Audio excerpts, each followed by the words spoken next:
अस्सलाम वालेकुम। बहुत सारे लोगों को इंतज़ार था हमारे लेक्चर का और आज थर्ड लेक्चर मैं स्टार्ट करने जा रहा हूँ अपना नेटवर्किंग का। अच्छा, ये लेक्चर मैंने रिकॉर्ड किया करने से पहले कुछ स्टूडेंट से डिस्कस हुई, क्योंकि हम ये अज्यूम कर रहा था मैं स्पेशली कि जो लोग मेरे पास आ रहे हैं और वो ये कह रहे हैं कि will be in future like be an hacker और CEH सर्टिफाइड एथिकल हैकर हम लोग खुद को बोलेंगे और हम अपने आप को फ्यूचर में ये देख रहे हैं, तो हम एक्सपेक्ट करते हैं कि उनको बेसिक चीज़ों का पता होगा। लेकिन जब स्टूडेंट से डिस्कस हुई मेरी, तो बहुत सारे स्टूडेंट यहाँ पर ऐसे थे जो कि यकीन जाने उनको कुछ भी नहीं पता। तभी हमने डिसाइड किया कि नेटवर्किंग को ज़रा थोड़ा और मज़ीद देखते हैं, क्योंकि सबसे पहले इस चीज़ को समझना बहुत ज़रूरी है। अदरवाइज ये फिर किसी भी काम की किसी भी तरह से जो है वो आपको ट्रेनिंग काम में नहीं आएगी, क्योंकि बहुत सारे स्टूडेंट्स बेसिक से कर रहे हैं। तो नेटवर्किंग प्लस वायरसेस आज की इस क्लास का हमारा जो है वो मोटिव है। हम इंशाल्लाह इन डेप्थ जाके तमाम तर चीजों को देखते हैं। तो सबसे पहले ये देखते हैं कि देखें, नेटवर्किंग के अंदर एक बहुत ही इंपॉर्टेंट मॉड्यूल है जिसको हम कहते हैं OSI model. What stand for OSI? Open system interconnection. अब ये अपने नाम से ही वाजह है कि इट्स ओपन सिस्टम इंटरकनेक्शन और one of the most important topic of the networking world. Networking की इस दुनिया के अंदर बहुत ही ज्यादा इंपॉर्टेंट टॉपिक है OSI मॉडल, क्योंकि देखिए हम अपने आप को अज्यूम कर रहे हैं एथिकल हैकर, लेकिन हमें इस चीज का पता ना हो कि बेसिकली जो हम यूज करना चाह रहे हैं या जो हम सीखना चाह रहे हैं, मैं आपको ऐसे समझाऊं कि हम एथिकल हैकर बनेंगे और हम लोगों की हेल्प करेंगे, क्योंकि एथिकल हैकर लोगों की हेल्प करते हैं, वाइट हेड हैकर्स होते हैं। हम लोगों की हेल्प करेंगे उनकी डेटा स्टील होने में और इस तरह की हम सर्विसेज प्रोवाइड करेंगे अपनी लोगों की खिदमत करने के लिए, यूं समझें। क्योंकि मैं डिस्क्लेमर देता हूँ हर वीडियो के अंदर, हमारा कोई ताल्लुक नहीं होता इससे कि कल को आप कोई रियल अटैक करें और कहीं पर कोई मसला हो तो हम उसके जिम्मेदार हैं। मैं सिर्फ एजुकेशन पर्पस के लिए आपको समझा रहा हूँ। तो जब आपको यही नहीं पता कि OSI मॉडल नेटवर्क काम कैसे करता है बेसिकली, तो हम जब हमें नेटवर्किंग का नहीं पता तो हम आगे कुछ भी नहीं कर सकते। क्योंकि देखिए, हैकिंग का सबसे पहला पार्ट प्रोग्रामिंग से पहले भी नेटवर्किंग का है, क्योंकि नेटवर्किंग ही वो चीज है जो इंटरकनेक्ट की हुई आपस में हर एक डिवाइस को। मैं यहां से अमेरिका कॉल कर सकता हूं तो ये ओवर थ्रू द नेटवर्क हो रहा है। ये पहले के सिस्टम, पहले के दौर में नहीं होता था, तो नेटवर्किंग के ही हिसाब से। अब जैसे मैं यहां से मार्क्स कॉल नहीं कर सकता अगर कोई बंदा होगा, क्योंकि नेटवर्क वहां तक इजीली अवेलेबल हर बंदे के लिए नहीं है, या मून के ऊपर अवेलेबल नहीं है, तो वहां नेटवर्क नहीं। लेकिन इस पूरे ग्लोब के अंदर जो नेटवर्किंग है, तो उसका मॉड्यूल को समझना बहुत इंपॉर्टेंट है। चले सबसे पहले अब देखते हैं the 7 layers of OSI model. OSI model के अंदर 7 लेयर्स होते हैं। All these 7 layers collaboratively to transmit data from network to another network across the globe. इसका आसान सा मतलब है कि 7 लेयर्स काम करते हैं डेटा को ट्रांसमिट करने के लिए एक नेटवर्क से दूसरे नेटवर्क के ऊपर अक्रॉस द ग्लोब, पूरी दुनिया के अंदर। All people seem to need data processing. ये एक टर्म है जो यूज करते हैं नेटवर्क पर्संस समझने के लिए, क्योंकि ये 7 लेयर्स होते हैं, 1 2 3 4 5 6 और 7 7 लेयर्स होते हैं। इनको ऐसे याद किया जाता है, all people seem to need data processing. और अब आप नेटवर्क देखेंगे तो all people seems to need data processing. इनके पहले पहले अल्फाज को निकाल के वर्ड बना दिए गए। अच्छा देखें, सेंडर है और रिसीवर है दो। एक सेंडर होता है डेटा को सेंड करने वाला, एक रिसीवर होता है डेटा को रिसीव करने वाला। तीन जो है आपकी लेयर्स हैं, बेसिकली ये सॉफ्टवेयर लेयर कहलाती हैं और तीन कहलाती हैं हार्डवेयर। अच्छा, ट्रांसपोर्ट लेयर जो इसको कहा जाता है heart of the OSI module layer, heart of the OSI module, transport layer. देखिए, यहां से डेटा सेंड हो रहा है और यहां पर रिसीव हो रहा है। तो पहला सेंडर का जो पहला लेयर है वो एप्लीकेशन लेयर होता है, और रिसीवर का जो पहला लेयर है वो फिजिकल लेयर होता है, वो एप्लीकेशन लेयर नहीं होता।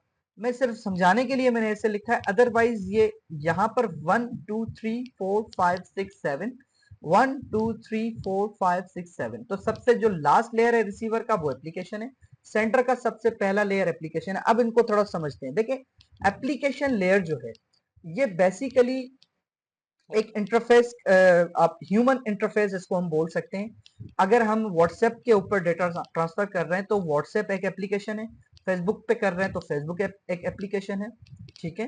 तो एप्लीकेशन लेयर बेसिकली आपका जो है वो आपको एक एप्लीकेशन के ओवर आप कोई भी डेटा सेंड करेंगे किसी को भी, तो वो एप्लीकेशन लेयर के ही अंदर आती हैं एप्लीकेशन, बेसिकली तभी इसको नाम दिया गया है। अच्छा, इसका दूसरा काम क्या है, ये high level APIs including the resources share remote the file, ये हाई रेजोल्यूशन जो एपीआईज होती है, रिसोर्सेज होते हैं इंक्लूडिंग द शेयरिंग रिसोर्सेज, उसको भी कंट्रोल करता है। और इस ये प्रोटोकॉल को भी प्रोटोकॉल को भी इसी के अंदर हम लेयर करते हैं, क्योंकि ये प्रोटोकॉल को भी फॉलो करता है। लेट सपोज आप गूगल क्रोम के अंदर कोई भी वेबसाइट को ओपन कर रहे हैं, गूगल क्रोम के अंदर कोई भी वेबसाइट अब ये गूगल क्रोम के अंदर मैंने वेबसाइट ओपन की, तो देखें HTTPS का प्रोटोकॉल यूज हो रहा है, hyper text transfer protocol secure. ये एक प्रोटोकॉल है जो भी आपका एप्लीकेशन लेयर ही उसको कंट्रोल करता है, हैंडल करता है बेसिकली। अब यहां से डेटा ट्रांसफर हुई, वो आती है प्रेजेंटेशन लेयर, ठीक है। अब देखें प्रेजेंटेशन लेयर जो है ना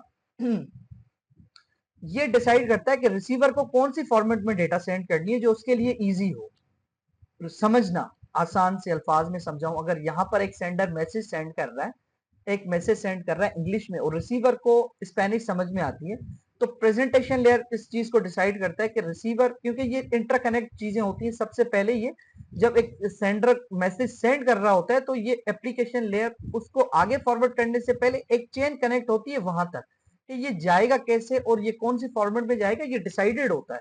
तो प्रेजेंटेशन लेयर का बेसिकली जो काम होता है वो ये होता है सबसे पहले कि रिसीवर को कौन से फॉर्मेट में डेटा जाएगी, ये डिसाइड करता है। उसके बाद ये डेटा को इनक्रिप्ट करता है कि बीच में कोई भी इसको स्निफ ना कर सके। अगर बीच में कोई हैकर बैठा है तो वो डेटा को स्निफ ना कर सके, ये उसको इनक्रिप्ट कर देता है, डेटा को इंक्रिप्शन का काम करता है। और इंक्रिप्शन के साथ साथ ये कंप्रेस भी कर देता है ताकि फाइल आपका जल्दी ट्रांसफर हो। इस चीज को आप समझें, translation of the data between a networking services and app. ये आपको जो है आपके डेटा को, जो आपने यहां से वीडियो भेजी, ऑडियो भेजी है, एक पीडीएफ फाइल है, प्रेजेंटेशन लेयर उसको क्या करेगा, कंप्लीटली इनक्रिप्ट कर देगा, जो बाकी कहीं पर भी समझ में नहीं आएगा। और उसकी की जो डिक्रिप्ट होगा वो यहां पर होगा आके, क्योंकि मैंने आपको बताया ये पहले ही इंटरकनेक्ट है और आपस में की को एक्सचेंज कर देते हैं। आप व्हाट्सएप देखें, आप एंड टू एंड इंक्रिप्शन है और वो भी 256 बिट की इंक्रिप्शन की के साथ, आप लोगों ने, बहुत सारे लोगों ने देखा होगा। तो वो इसी लेयर के ऊपर काम करते हैं, वो इनक्रिप्ट करता है प्रेजेंटेशन लेयर। उसके बाद क्या आता है, उसके बाद आता है देखें सेशन लेयर। सेशन लेयर आसान से अल्फाज में मैं अगर आपको समझाऊं तो ऑथेंटिकेशन, परमिशन, सेशन रिस्टोरेशन के काम आता है। ऑथेंटिकेशन ये एक सेशन जो है इस्टेब्लिश करता है आपके सेंडर एंड रिसीवर के बीच में एक सेशन, क्योंकि देखें यहां से एक फाइल गई है 10 MB की, अगर वो 5 MB पे जाके यहाँ पर फिर इंटरनेट का इशू आ गया यहाँ पर या इस साइड पे, तो वो फाइल स्टॉप हो गई, तो वो सेशन ब्रेक हो जाता है। दोबारा जब सेशन कनेक्ट होगा तो क्या होगा, वो आपने देखा होगा, क्या वो फाइल फिर से वो 1 MB से स्टार्ट होगी, या अगर वो 1 GB की है 500 MB ट्रांसफर हो गई तो वो फिर से 1 MB से स्टार्ट होगी। तो ये session layer basically session generate establish करता है रिसीवर एंड सेंडर के बीच में। आपने बहुत सारे सॉफ्टवेयर देखे होंगे, जैसे इंटरनेट डाउनलोड मैनेजर IDM हो गया आपका, या फिर फ्री डाउनलोड मैनेजर, या फिर आपको मैं आसान मिसाल दूं दूसरी, यूटोरेंट वगैरह आपने देखा होगा। यूटोरेंट के अंदर कैपेबिलिटी होती है आपके डेटा को रिज्यूम करने की, अगर डाउनलोड बीच में रुक जाती है तो। IDM भी आपको बहुत सारी वेबसाइट के ऊपर प्रोवाइड करता है। तो बेसिकली वो सेशन होता है कि IDM को पता होता है कि डेटा लॉस हो गया है, मेरा कनेक्शन लॉस हो गई है, और ये सेशन फिर से जब स्टेब्लिश होगा तो सेशन उसको लेयर बताता है कि अब 500 MB ट्रांसफर हो गई थी, अब 500 MB के ऊपर जो एक बाइट है, 500 MB एक बाइट, वो उससे स्टार्ट करना स्टार्ट कर देगा, 501 MB फिर 2 MB के ऊपर जाएगा। तो सिंपल सेशन लेयर का काम मैंने आपको बता दिया। ऑथेंटिकेशन, परमिशंस देता है और ये सेशंस को एस्टेब्लिश करता है। उसके बाद देखें ट्रांसपोर्ट लेयर। ट्रांसपोर्ट लेयर का सबसे मेन इंपॉर्टेंट काम है, एक तो transport layer end to end error control करता है आपके, और दूसरे जो सेशन लेयर ने इसको डेटा प्रोवाइड किया है, अब वो एक ही फाइल के अंदर डेटा है, ये क्या करता है, उसके सेगमेंट्स बना देता है छोटे छोटे से। ट्रांसपोर्ट लेयर सेगमेंट बनाता है और end to end error control करता है, एरर को कंट्रोल करता है कि कोई एरर तो नहीं इस फाइल के अंदर। वो सेगमेंट्स बनाता है और सेगमेंट बना के सेंड करता है नेटवर्क लेयर के ऊपर। अच्छा, नेटवर्क लेयर के अंदर राउटिंग, स्विचिंग, नेटवर्क एड्रेसिंग, तमाम तर चीजें मौजूद होती हैं, लेकिन सबसे पहले नेटवर्क क्या करता है कि जो सेगमेंट्स इसको मिली होती हैं ट्रांसपोर्ट लेयर से, वो सेगमेंट्स को तोड़ता है पैकेट्स के अंदर, उस एक एक सेगमेंट के छोटे छोटे से पैकेट्स बनाता है।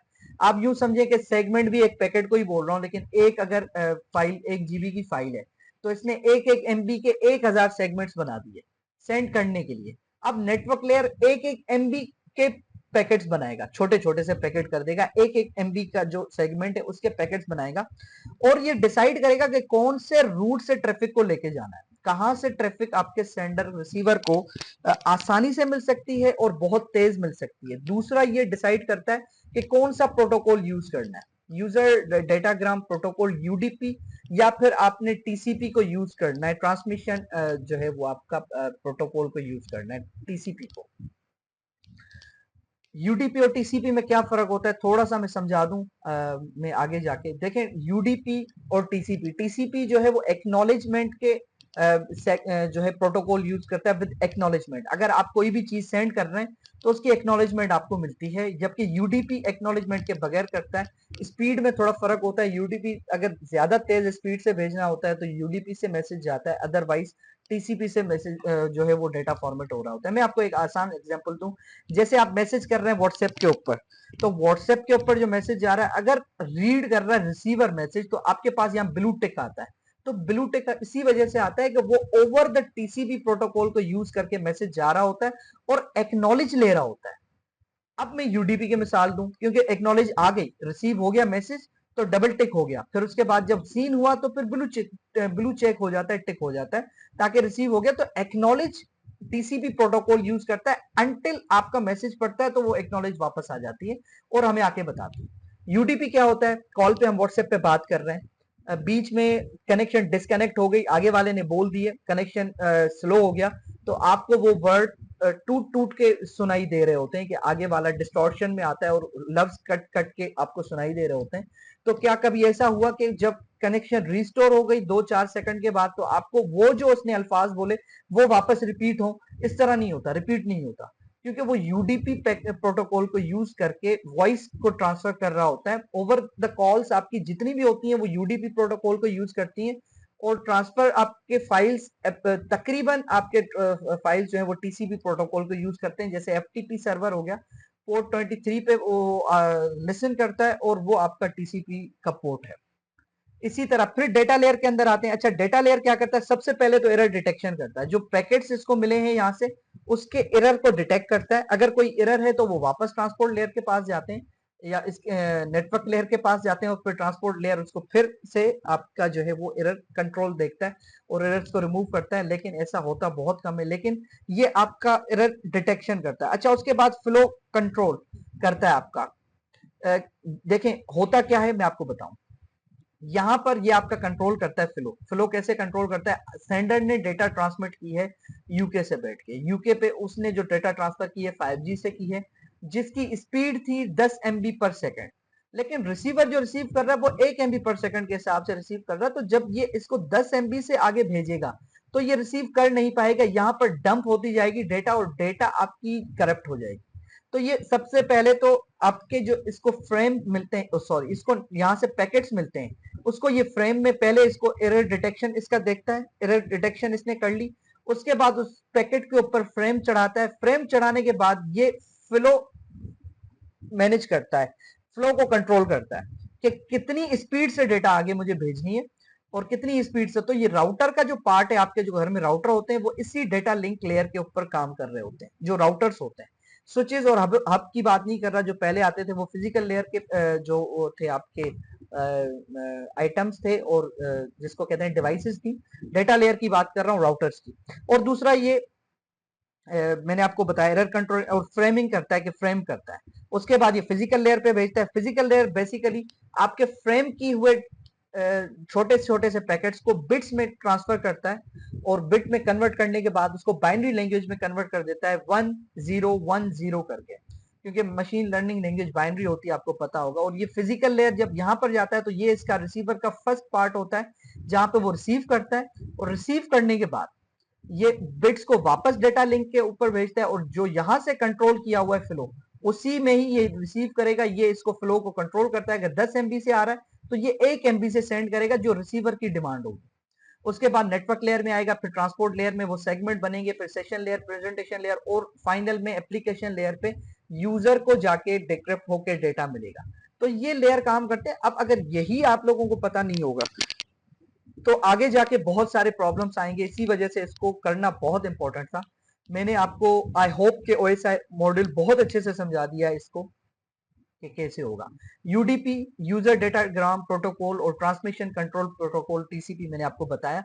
ये एक्नॉलेजमेंट नहीं करता, ये एक्नॉलेज करता है, रिसीव रिपोर्ट लेता है।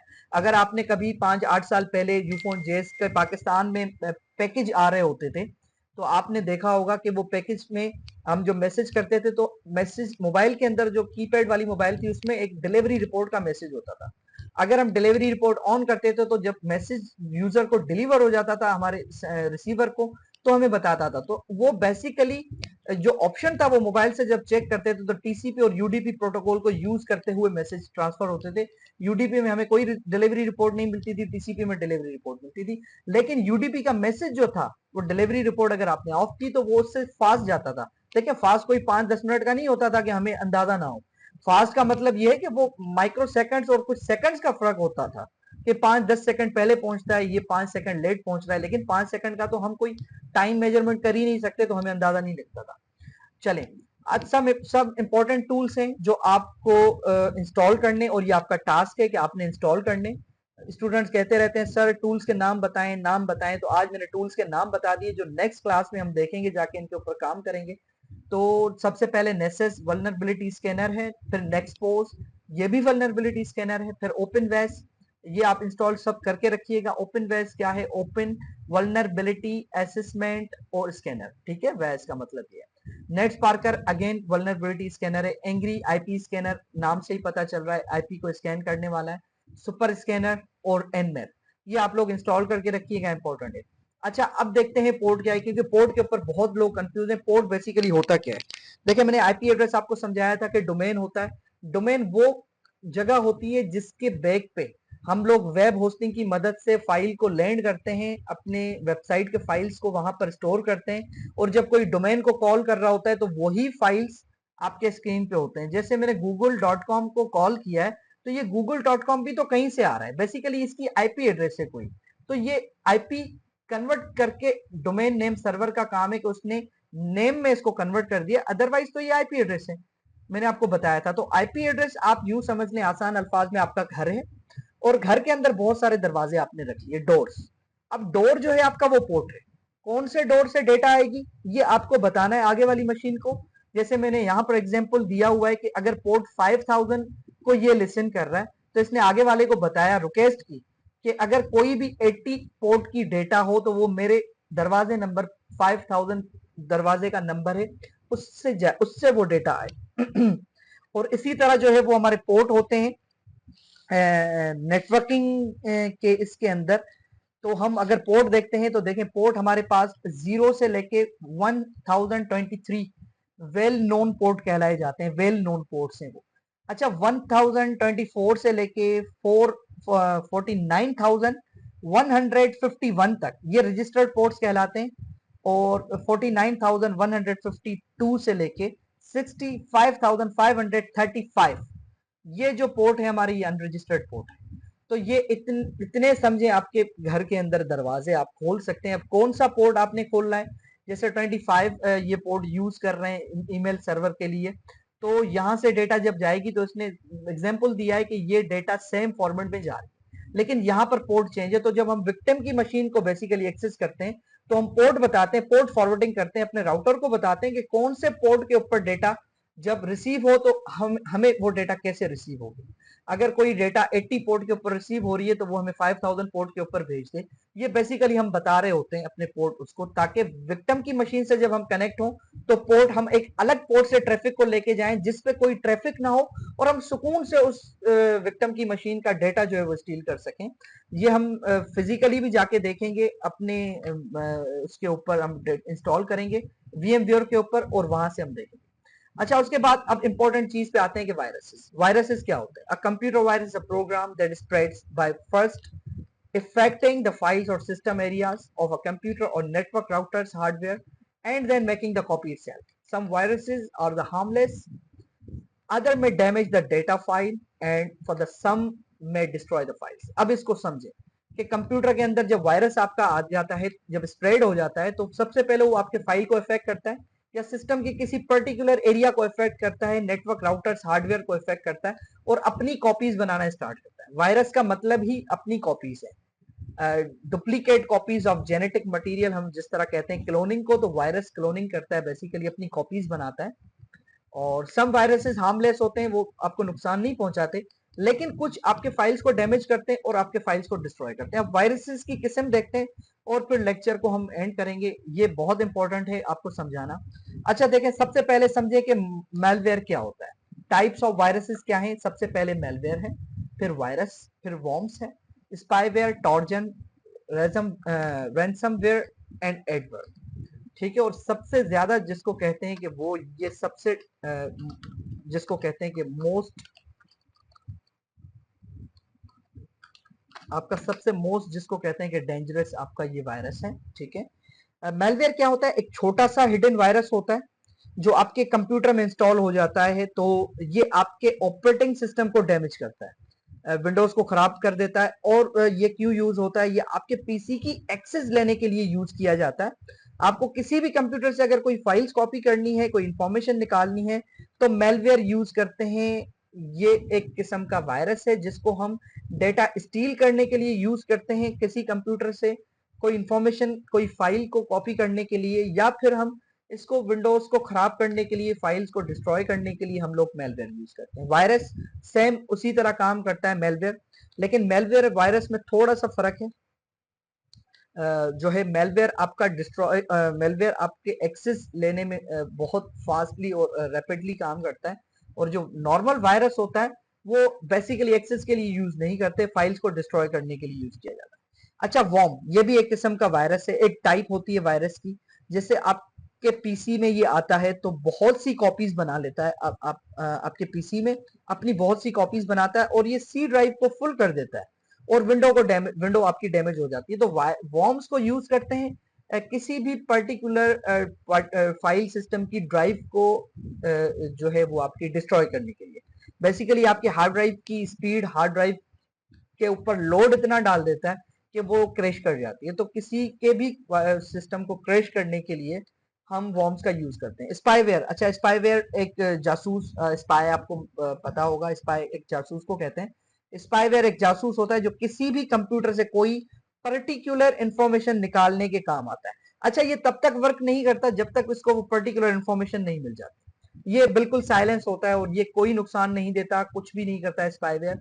ये सिर्फ इंफॉर्मेशन को स्टील करता है और स्टील करने के बाद ये इंफॉर्मेशन इसको मिलती रहती है और ये स्टील करता रहता है इंफॉर्मेशन। और ये जब तक एक्टिव नहीं होता, जब तक आप इसमें जो प्रोग्राम करते हैं कि पर्टिकुलर जो इंफॉर्मेशन चाहिए वही जब ये आएगी इसके पास तो ये एक्टिव हो जाएगा। टॉर्जन मोस्टली पासवर्ड्स को क्रैक करने के लिए, पासवर्ड्स को हैक करने के लिए, जो पासवर्ड्स आपके डॉट्स में दिखाई देते हैं, टॉर्जन इंस्टॉल करते हैं बैंक इंफॉर्मेशन को लीक करने के लिए। और पासवर्ड्स आपके चाहे वो किसी भी सोशल मीडिया के हो, कोई भी हो, उनके पासवर्ड्स को निकालने के लिए। रैंसमवेयर मोस्ट डेंजरस मैंने क्यों बोला? क्योंकि देखें, रैंसमवेयर जो है वो आपकी सारी फाइल्स को लॉक कर देता है। आपके पीसी में जितनी भी फाइल्स होंगी, जितनी भी, चाहे वो ऑडियो हो, वीडियो हो, टेक्स्ट हो, एचटीएमएल फाइल हो, पीएचपी हो, आपकी पीडीएफ हो, डॉक फाइल हो, जो भी फाइल है उसको एक ही एक्सटेंशन में तब्दील कर देता है और वो फाइल आपकी लॉक हो जाती है और फिर डेस्कटॉप पे, स्क्रीन पे मैसेज आ जाता है हैकर्स की तरफ से कि आपके फाइल्स को हमने हैक कर दिया है और तमाम तर फाइल इनक्रिप्ट। अच्छा, वो आपके सिस्टम में ही रहेंगी लेकिन वो फाइल्स खुलेंगी नहीं क्योंकि वो एक पर्टिकुलर प्रोग्राम के ऊपर इनक्रिप्ट हो जाती है। और ये मोस्ट डेंजरस है, जो बहुत ही ज्यादा गैर कानूनी है, किसी के ऊपर भी अप्लाई नहीं कीजिएगा। हम सिर्फ एजुकेशन पर्पज के लिए मैं आपको बता रहा हूं। तो ये मोस्ट डेंजरस है आपकी जो है रैंसमवेयर। और वो हैकर्स आपसे पैसे मांगते हैं, इतने पैसे आप दे दें अदरवाइज आपकी फाइल्स जो है वो हमेशा के लिए लॉक रहेंगी या फिर आप रिमूव करेंगे, क्योंकि आप विंडो भी अनइंस्टॉल करेंगे, फाइल्स की एक्सटेंशन तो चेंज होने नहीं वाली। तो उससे बचने का कोई तरीकेकार ही नहीं, अगर ये आपके सिस्टम पे लग गया दैट्स ऑल, खत्म, चीजें खत्म हो गई। अच्छा, उसके बाद एडवेयर। एडवेयर क्या होता है? देखें, ये बड़ी बड़ी कंपनीज जो होती हैं ये खुद डिजाइन करती हैं इस वायरस को।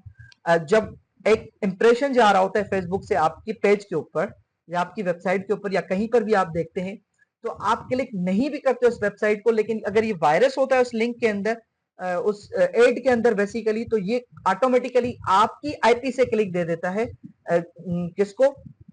जिसने वो एडवर्टाइजमेंट की होती है, तो वो एक जेन्युइन क्लिक के लिए मतलब वो यूज होता है। मतलब एक एडवर्टाइजमेंट को आपने क्लिक ही नहीं किया, आपने देखा, लेकिन उस पेज को विजिट किया, आपकी आईपी आ गई उस पेज के ऊपर, आपने स्क्रॉल कर दिया, लेकिन एडवेयर जो है अगर वायरस होगा उसके ऊपर, तो वो इंप्रेशन से क्लिक को जनरेट करता है और कंपनीज को दे देता है एक रियल क्लिक। मतलब वो आपकी क्लिक को रियल साबित कर देता है, वो क्लिक कर देता है आपकी बिहाफ पे, लेट्स सपोज, और ये आपका कोई नुकसान नहीं करता। तो ये वायरसेस की टाइप थी जो बहुत मेजर थी, मेन थी, समझने के लिए जरूरी थी। मैंने आपको समझा दी। क्लास वाइंड अप करते हैं। आपको असाइनमेंट मैंने दे दी है। क्या करना है आपने? वो तमाम तरह टूल्स को जो है आपने इंस्टॉल करना है ये अपने उस पे, और मैं फिर आपसे ग्रुप के अंदर एक जो हमारी कम्युनिटी है हैकबन की, उसके अंदर मैं आपसे पूछूंगा कि किस किस ने इंस्टॉल कर लिया। तो मेरे साथ साथ रहिएगा। चलें, ओके जी।